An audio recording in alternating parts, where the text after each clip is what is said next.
Thank you. Mr. Malinowski. Thank you, Mr. Chairman. I want to thank you both for stepping up and being here, but I also want to say quite bluntly that it does not absolve Ambassador Khalilzad, who has been negotiating with who's been talking to the Taliban for the last year and refusing to speak to the United States Congress. And I do not believe that a classified briefing meets his responsibility to explain to the American people what we are doing here. With that, let me ask you a few questions. The Taliban operates both in Afghanistan and Pakistan, is that correct?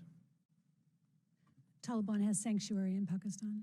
And yet there is nothing in the draft agreement that commits the Taliban to break with al-Qaeda or any other terrorist group that it may be cooperating with in Pakistan, or in fact any of the 20 or so other FTOs beyond al-Qaeda and ISIS, such as Lashkar-e-Taiba, the Haqqani network that operate in both Pakistan and Afghanistan. Is that correct?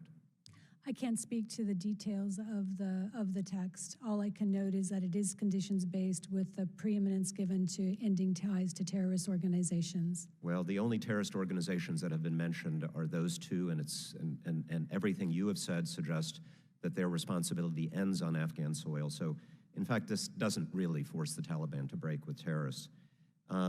There is no ceasefire contemplated, no nationwide ceasefire contemplated by the agreement. So, apart from a few named places under what was contemplated, the Taliban would be able to continue terrorizing the Afghan people. And yet, as I understand it, we may go, were this process to continue, we could go below 8,600 troops. We could go all the way to 0 troops in Afghanistan, even if there is no final intra-Afghan agreement, so long as we have, and if I may quote you, confidence that our security is not impaired. Is that a fair assessment? Again, I can't speak to the details of the agreement that was being discussed or the political framework that was being discussed. All I can address are the principles that drove it. And the foremost principle is American security, but that has to be also sustainable. What we're looking for is a sustainable solution, a sustainable peace in Afghanistan. Well, those are two very different things. If condition is American security as narrowly defined by do not cooperate with al-Qaeda or ISIS, then what that suggests is that what happens to the Afghan people in that scenario is immaterial. So long as we have that minimal commitment from the Taliban, we could go to 0, which puts us in a position where we can't even monitor or enforce that minimal commitment. You said we've been in constant contact with the Afghan government on this question. I'm sure that's true. I know that's true.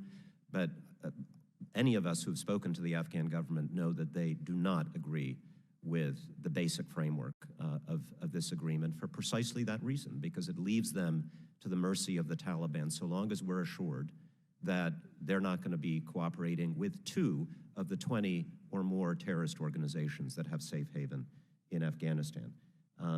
My understanding is we're not willing to say, you're not willing to say to the Taliban right here, right now, that we will not go to 0 if there is no intra-Afghan agreement. Is that correct? You cannot say that categorically. I'm not here to comment on the specifics of a negotiation that I wasn't a part of. All I can discuss are the principles. And again, the principles are not, I think you're mischaracterizing the approach of the administration to what we seek to achieve. Well, this is what I've heard from the administration. And again, if you're not able to speak to the agreement, then that is exactly why Ambassador Khalilzad should be sitting in that chair right now. After 1 year of talking to terrorists, he should be willing to talk to the United States Congress. Look, all I'm asking for here is honesty. There are different views about whether we should stay, whether we should go, in both sides of the aisle. But what we are being sold here is not a potential peace agreement. What we are being sold here is a bedtime story to make us feel better about leaving Afghanistan. We're talking about this as if it's supposed to bring peace, when in fact we know that the Taliban intends on continuing to fight because their aim is not legitimacy, their aim is power in Afghanistan, which they're not willing to share with the Afghan government, as they have told us many times. We are being told that this is about bringing our troops home, when in fact those troops are not coming home. They will go to the Gulf. They will go to bases potentially in Central Asia so that we can maintain a forward presence in the region to continue to strike terrorists in Afghanistan. We will continue drone strikes, but from a further distance, which means there will be more civilian casualties, and if we conduct counterterrorism raids, if we do it from a further distance, it'll be more dangerous to our troops. So I'm asking for honesty. If we're going to leave, let us simply say we do not have an interest in investing in Afghanistan anymore, and we're going to leave them to the tender mercies of the Taliban. If we believe that's not right, let's say to the American people that we have a long-term commitment here like we have in South Korea, Germany, and other places. Pick one, but let's stop telling bedtime stories about what this is going to bring. I'm delighted that there was an opportunity this morning for the committee to be briefed by Ambassador Khalilzad. But not the American people. This is not a negotiation of a withdrawal. It's a peace agreement. And I think what we're losing sight of is the overwhelming majority of Afghans who very much want to see America involved in supporting a peace process.